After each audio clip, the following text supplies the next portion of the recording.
class, today we will be reviewing the important steps of meiosis that are critical in passing our traits to the next generation with variation.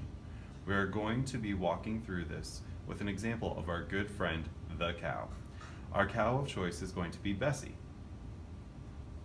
We need to know that her egg is going to produce, or what her egg is going to produce if we want to mate her with a bull to produce the best looking offspring. To do this, we have to take a look at her parents, Juniper and Samson. So here we have Juniper. She is female, so her gamete sex cell is an egg.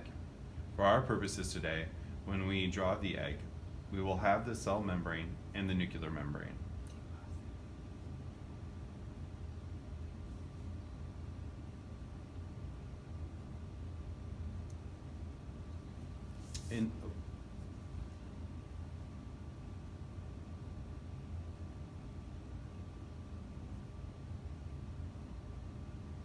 Inside the nuclear membrane, we find chromosomes.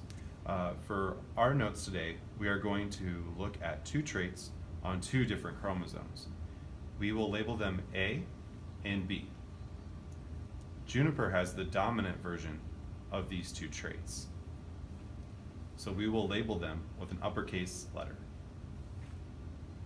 Samson is the bull that we are going to mate with Juniper.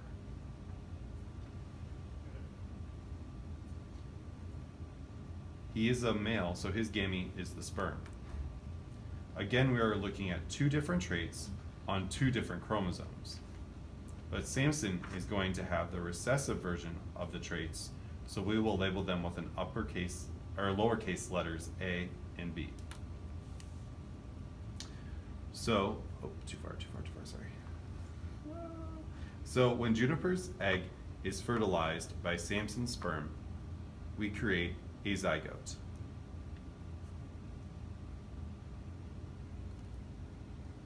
The fertilized egg that will develop into an embryo. The zygote is Bessie. So when it's time to mate Bessie, we can see the genetic information she has. In Bessie's cell, we see the combination of her parents' DNA. She inherits all of the chromatids that are present in Juniper's egg and Samson's sperm.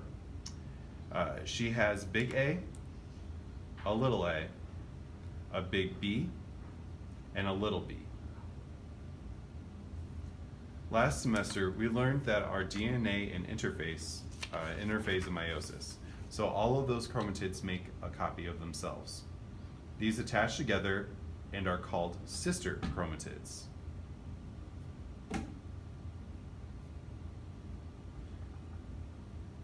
So now Bessie has big A, little a, big B, and little b, little b. This will be a little bit here. That's okay.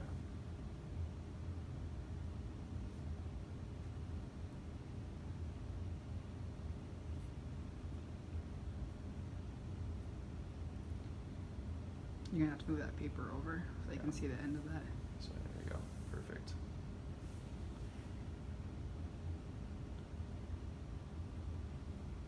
Now I'm going to do the replication.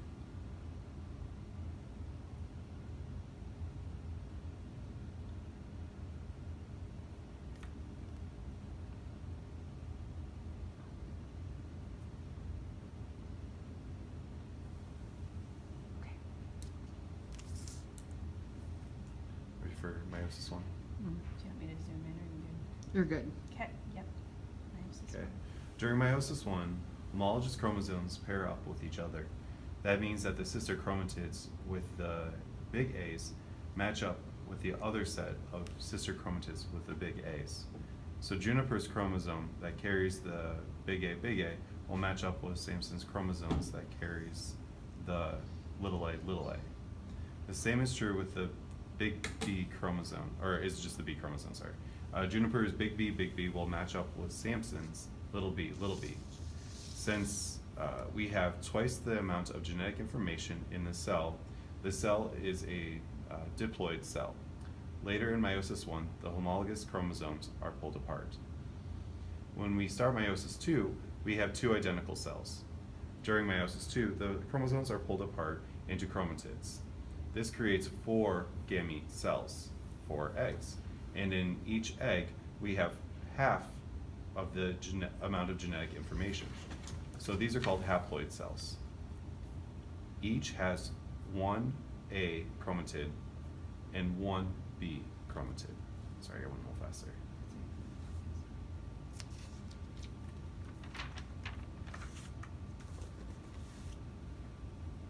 Can you move that over again? And then go back a little bit.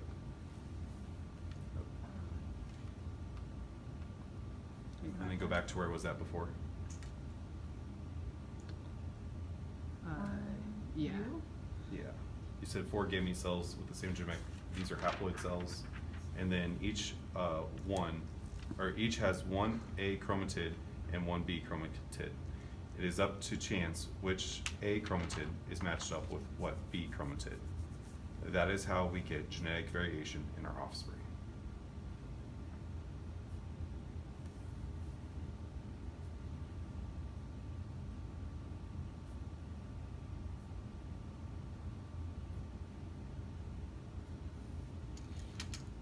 And what did I write on the bottom? This one I can't read. Each cell contains one chromatid.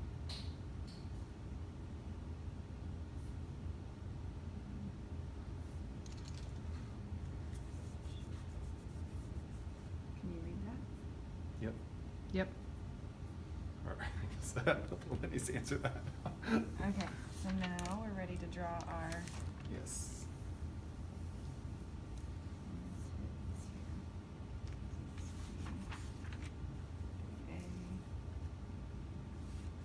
Mm-hmm. And then little a, big B. Oh, that's fine. That's gonna be little b. Oh, and then, oh, I see what you're saying, shoot now. So now. Now it's gonna be little a. Mm-hmm. And then little a, big B.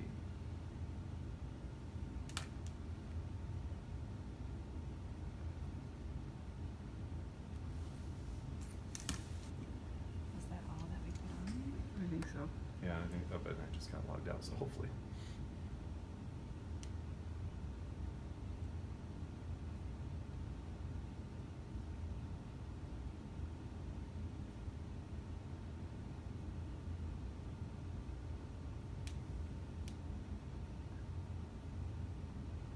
I don't think you need to label. Oh, okay. Got it. Done?